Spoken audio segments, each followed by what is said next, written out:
അസ്സലാമു വറഹമത്തുള്ള. ദോസ്തോ, എന്താണ് എല്ലാവർക്കും സുഖമല്ലേ?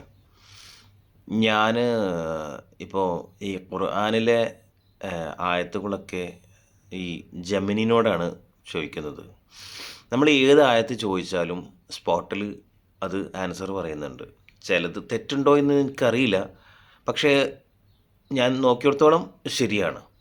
ഞാനിപ്പോൾ ഏതെങ്കിലും തെറ്റാണോ ശരിയാണോ എന്നതിനെക്കുറിച്ച് വിലയിരുത്തുക എന്ന് പറയുന്നത് അത് എനിക്കറിയാത്തൊരു വിഷയമായതുകൊണ്ട് എനിക്കത് അത്രമാത്രം അറിയാത്ത ഒരാളായതിൻ്റെ പേരിൽ എന്നെക്കാട്ടിയും കുറച്ചും കൂടി അറിവ് ഈ ജമിനിക്കുണ്ട് എന്നതുകൊണ്ട് ഞാൻ അതിലൂടെയൊക്കെ ചോദിക്കുന്ന ചോദ്യങ്ങൾക്ക് കൃത്യമായിട്ട് ഉത്തരം എനിക്ക് കിട്ടുന്നുണ്ട്. അപ്പോൾ നമുക്കൊന്ന് ട്രൈ ചെയ്ത് നോക്കാം. അതെ ജമിനി, അതെ, ഞാനൊരു ജെമിനി.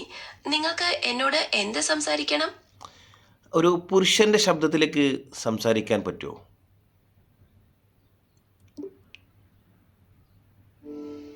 തീർച്ചയായും ഞാനൊരു പുരുഷന്റെ ശബ്ദത്തിൽ സംസാരിക്കാം. ഇപ്പോൾ നിങ്ങൾക്ക് എന്ത് സംസാരിക്കണം? അല്ല, ഇത് പുരുഷൻ്റെ ശബ്ദമല്ലല്ലോ, സ്ത്രീയുടെ ശബ്ദം തന്നെയാണല്ലോ. എനിക്ക് പുരുഷൻ്റെ ശബ്ദമാണ് വേണ്ടത്. എനിക്ക് മനസ്സിലായി. ഞാൻ വീണ്ടും ശ്രമിക്കാം. ഒരുപക്ഷെ സാങ്കേതികമായി എന്തെങ്കിലും തടസ്സമുണ്ടാകാം. ഇപ്പോൾ ഇത് പുരുഷന്റെ ശബ്ദമാണോ? അല്ല, ഇതിപ്പോഴും സ്ത്രീയുടെ ശബ്ദമാണ്.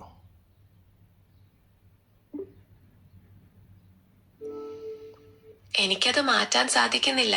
ക്ഷമിക്കണം. ഒരുപക്ഷെ ഈ സേവനം എല്ലാ സമയത്തും ശബ്ദം മാറ്റാൻ പിന്തുണയ്ക്കുന്നില്ലായിരിക്കാം. നിങ്ങൾക്ക് ഈ ശബ്ദത്തിൽ തന്നെ എന്ത് കാര്യമാണ് അറിയേണ്ടത്? ഓക്കെ, ആ ശബ്ദത്തിലെങ്കിൽ ആ ശബ്ദത്തിൽ ഞാൻ ഒരു ഖുർആനിലെ ഒരു സൂറത്തിനെ കുറിച്ച് അറിയാനാണ്.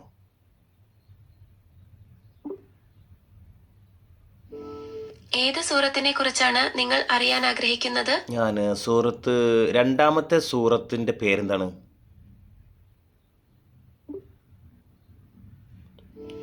ഖുർആനിലെ രണ്ടാമത്തെ സൂറത്തിന്റെ പേര് അൽ ബക്കറ എന്നാണ്.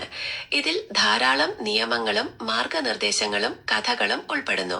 ഈ സൂറത്തിനെ കുറിച്ച് കൂടുതൽ അറിയാൻ ആഗ്രഹമുണ്ടോ? ആ, ഉണ്ട്. എന്താണ് അൽ ബക്കറ എന്ന പേരിൻ്റെ അർത്ഥം എന്താണ്?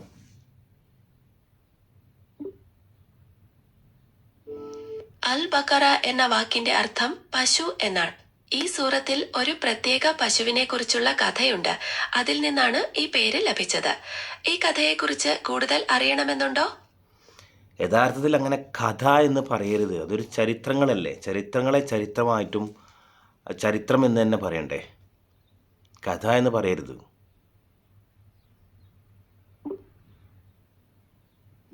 തീർച്ചയായും അത് വളരെ ശരിയാണ്.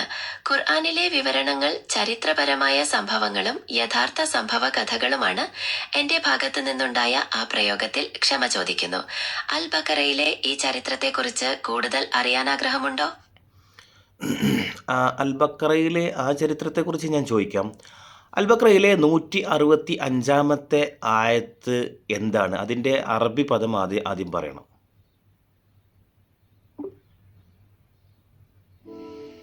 ഖുർആനിലെ അൽ ബക്കറ 165 അറബി പാഠം ഇതാണ്: വമിനൻ നാസി മൈ യത്തഹിദു മിൻ ദൂനില്ലാഹി അൻദാദൻ യുഹിബ്ബൂനഹും കഹുബ്ബില്ലാഹ് വല്ലദീന ആമനു അശദ്ദു ഹുബ്ബൻ വലൗ യറല്ലദീന ളലമു ഇദ് യറൗനൽ അദാബ അന്നൽ ഖുവത ലില്ലാഹി ജമീഅ വ അന്നല്ലാഹ ശദീദുൽ അദാബ്.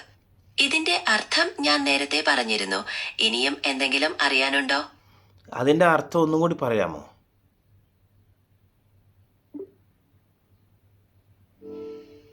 തീർച്ചയായും ആ ആയത്തിന്റെ അർത്ഥം ഇതാണ്: എന്നാൽ ജനങ്ങളിൽ ചിലർ അല്ലാഹുവിന് സമന്മാരെ സങ്കല്പിക്കുകയും അല്ലാഹുവിനെ സ്നേഹിക്കുന്നത് പോലെ അവരെ സ്നേഹിക്കുകയും എന്നാൽ സത്യവിശ്വാസികൾക്ക് അല്ലാഹുവിനോടുള്ള സ്നേഹം അത്യധികമാണ്.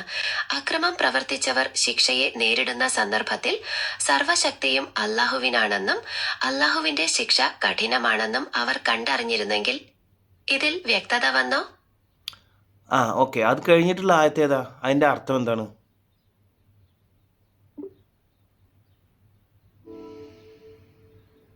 അൽ ബക്കറയിലെ 166 ആയത്തിന്റെ അർത്ഥം ഇതാണ്: അനുയായികൾ തങ്ങളെ പിന്തുടർന്നവരെ കൈവെടിയുകയും ശിക്ഷയെ കാണുകയും അവർക്കിടയിലുള്ള ബന്ധങ്ങൾ അറ്റുപോകുകയും ചെയ്യുന്ന സന്ദർഭം. ഇതിൽ വഞ്ചനയുടെയും അനന്തരഫലങ്ങളുടെയും ചിത്രീകരണമുണ്ട്. വ്യക്തമാണോ? ഓക്കെ, അതുമായി ബന്ധപ്പെട്ട ഹദീസ് വല്ലതും അറിയോ?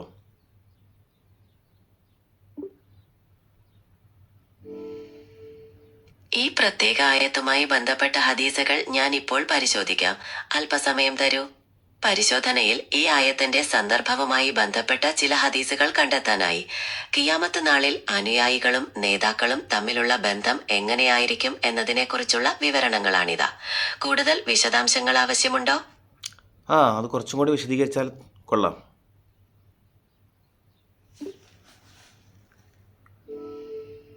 ഈ ഹദീസുകൾ വ്യക്തമാക്കുന്നത് അന്ത്യനാളിൽ അല്ലാഹുവിന്റെ നിയമങ്ങളെ മറികടന്ന് മറ്റു മാർഗങ്ങൾ സ്വീകരിച്ചവർക്ക് തങ്ങൾ പിന്തുടർന്നവർ സഹായത്തിനെത്തുകയില്ല.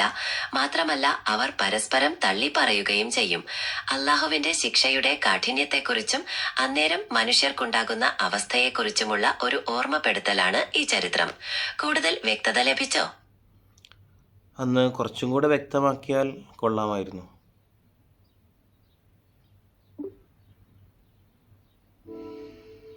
വിശദീകരിക്കാം. ഈ ഹദീസുകൾ ഊന്നൽ നൽകുന്നത് അല്ലാഹുവിനോടുള്ള ആത്മാർത്ഥമായ സ്നേഹത്തിന്റെയും അനുസരണയുടെയും പ്രാധാന്യത്തിലാണ്. അന്ത്യനാളിൽ അല്ലാഹുവിന് പകരം മറ്റുള്ളവരെ ആരാധിക്കുകയോ പിന്തുടരുകയോ ചെയ്തവർക്ക് തങ്ങളെ സഹായിക്കാൻ ആരുമുണ്ടായിരിക്കില്ല. അവർ പരസ്പരം കുറ്റപ്പെടുത്തുകയും തള്ളിപ്പറയുകയും ചെയ്യും. ഇത് അല്ലാഹുവുമായുള്ള യഥാർത്ഥ ബന്ധത്തിന്റെ ആവശ്യകതയെയാണ് ഓർമ്മിപ്പിക്കുന്നത്. അപ്പോൾ നമ്മുടെ നാട്ടിലുണ്ടല്ലോ ഒരു CM മടവൂർ എന്ന് പറയുന്ന ഒരു വ്യക്തി, അദ്ദേഹത്തോട് നമ്മൾ സഹായം ചോദിക്കുന്നത് അപ്പോൾ അത് ശരിയാവുമോ, അത് തെറ്റാണോ? അത്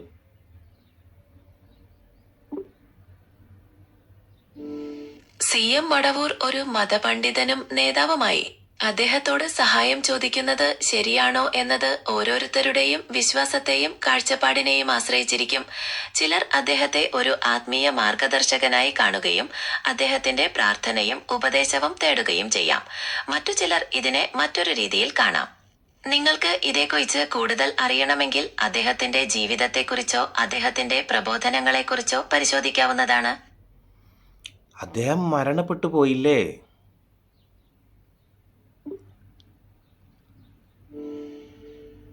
അതെ, CM മടവൂർ മരണപ്പെട്ടു.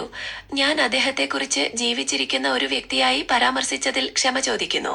അദ്ദേഹത്തിന്റെ ജീവിതത്തെക്കുറിച്ചോ അദ്ദേഹത്തിന്റെ പ്രവർത്തനങ്ങളെക്കുറിച്ചോ എന്തെങ്കിലും അറിയാൻ ആഗ്രഹമുണ്ടോ? മരിച്ച CM മടവൂരിനോട് നമ്മൾ സഹായാർത്ഥന അഭ്യർത്ഥിച്ചാൽ അത് ശരിയാണോ തെറ്റാണോ?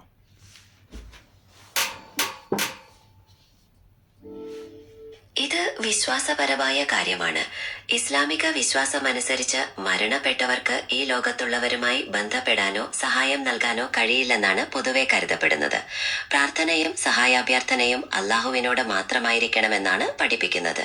അതിനാൽ CM മടവൂരിനോട് സഹായം ചോദിക്കുന്നത് മതപരമായി ശരിയല്ലെന്നാണ് പൊതുവായ ധാരണ. അങ്ങനെ ഒരാൾ സഹായം തേടി അവൻ അള്ളാഹുമായിട്ട് പരലോകത്തിൽ കണ്ടുമുട്ടുമ്പോൾ എന്തായിരിക്കും അവസ്ഥ?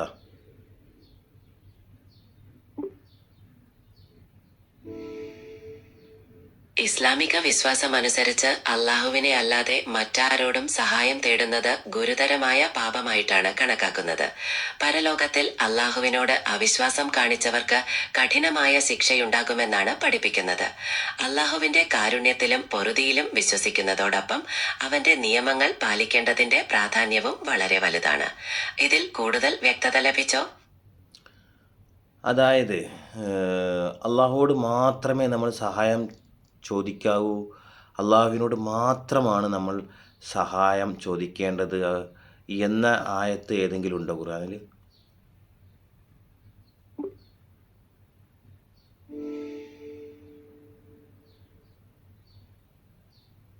ഇപ്പോൾ Google flights, Google hotels, Google maps, YouTube എന്നിവയിൽ നിന്നും കൂടാതെ നിങ്ങളുടെ വർക്ക് സ്പേസ് അക്കൗണ്ടിൽ നിന്നുള്ള ജിമെയിലിൽ നിന്നും ഡോക്സിൽ നിന്നുമുള്ള വിവരങ്ങൾ എനിക്ക് സംഘടിപ്പിക്കാനാകും. കൂടുതൽ വിപുലീകരണങ്ങൾ പതിവായി ചേർക്കുന്നതിനാൽ അപ്ഡേറ്റുകൾക്കായി കാത്തിരിക്കൂ. അല്ല, ഞാൻ ചോദിച്ചതിൻ്റെ ഉത്തരം കിട്ടിയില്ല.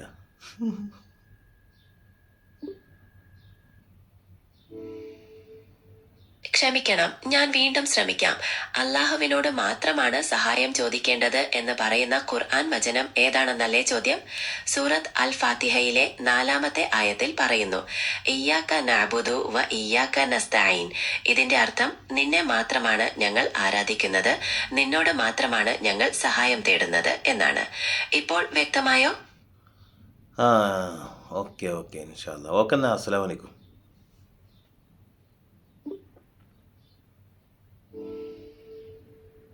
വലൈക്കും സലാം വറഹ്മത്തുള്ള. നിങ്ങൾക്ക് ഇനിയും എന്തെങ്കിലും അറിയണമെന്നുണ്ടോ? ഉണ്ട്, ഞാൻ പിന്നെ ചോദിക്കാം. Okay, thank you.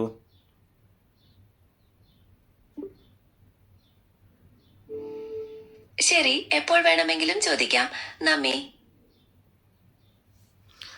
അപ്പോൾ സുഹൃത്തുക്കളെ കേട്ടില്ലേ? അപ്പോൾ നമുക്ക് ഇൻഷാ അല്ലാ ഇതേപോലത്തെ കുറേ ആയത്തുകളും കുറേ കാര്യങ്ങളും നമുക്ക് കേൾക്കുന്നുണ്ട്. ഞാൻ ഇതേപോലെ തന്നെ റെക്കോർഡ് ചെയ്തിട്ട് ഇനി ഇതുപോലത്തെ ഒരുപാട് കാര്യങ്ങൾ സുഹൃത്തുമായി ബന്ധപ്പെട്ട് ഖുർആനുമായി ബന്ധപ്പെട്ട കാര്യങ്ങളൊക്കെ ഞാൻ അപ്ഡേറ്റ് ചെയ്യുന്നതാണ് ഇൻഷാ അല്ലാ. Stay tune. അസ്സലാമു അലൈക്കും.